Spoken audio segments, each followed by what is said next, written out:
This was filmed with the iPhone and Sandmarc's 2x telephoto lens. The iPhone does have a 5x telephoto lens, which is great in certain situations, but I often find myself kind of stepping back to reframe the photo. It might just be a little too much zoom for everyday use. Plus, the quality in low light, it's just not great. It just gets kind of grainy and struggles with the details that I'm really trying to capture when I zoom in. And that's because each iPhone camera has a different sensor. And the 5x sensor is smaller than the 1x main camera. And that will equate to all the issues that I have when it comes to shooting on the 5x lens. However, iPhone's best and biggest sensor is paired with the 1x lens. It captures all the crisp details and handles low light like a champ, but I'm kind of boxed into a corner creatively when I'm capturing content on the 1x lens. It's like an artist being limited to only using a pencil, but if an artist is able to use the primary colors in their work,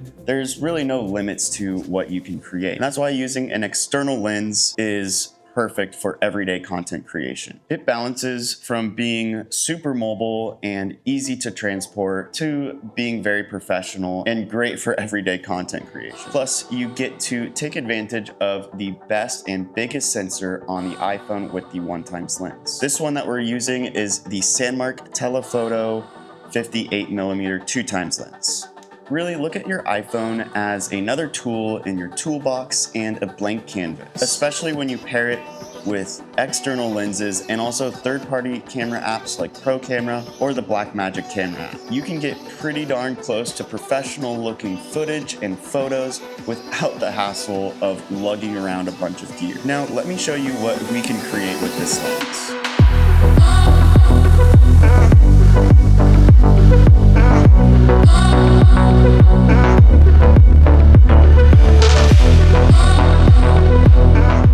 See, it adds a zoom without losing any quality like you would with a digital zoom. You also naturally get the compression, depth of field, and bokeh that you would typically get with a 50mm from an SLR. And of course, iPhone has a portrait mode and simulates a depth of field, but I've never been a huge fan of this, and it's great in certain settings, and sometimes it just looks a little too fake. But since we're using an optical lens, I no longer have an issue with that. Also, the build quality of these lenses are important. It can't be plastic or a cheap material, or it's eventually going to break at the mounting point. Even the glass itself needs to be high quality. This Sandmarc lens is a multi-coated glass with a metal casing body. Even the mounting point itself is metal, so you don't have to worry about any failure points within your gear during shooting. Now, why use an iPhone over professional grade gear? I'm going to explain this, but it's way too cold outside, so let's go back inside. Here we have the Sony a7S III along with the Sony a7 III. This one excels in video, providing cinema level quality. And this one excels in photos. But personally, my two issues is the weight of the gear and then the price. This is how much my backpack weighs with all of my gear in it. Future Andrew's back will be suffering. Not to mention, I had to sell a kidney to get this gear. Now, don't get me wrong, I'm not saying my iPhone with a couple of lenses is replacing gear like this. However, depending on the project and just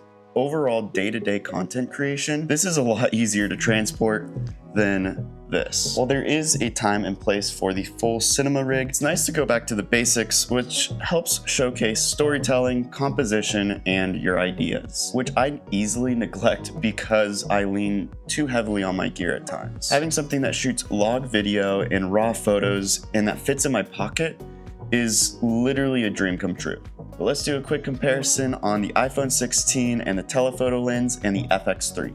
As you can see, in a well-lit scene, we can get professional results even in a low-profile setup, which makes this perfect for everyday content creation or even run-and-gun shooting. It really bridges the gaps between iPhone convenience and professional results. I now look at my iPhone not just as my phone to communicate, but another tool in my camera bag that I use for everyday content creation. Now, if you don't want to miss out on videos like this, make sure you subscribe to our channel, and thanks for watching.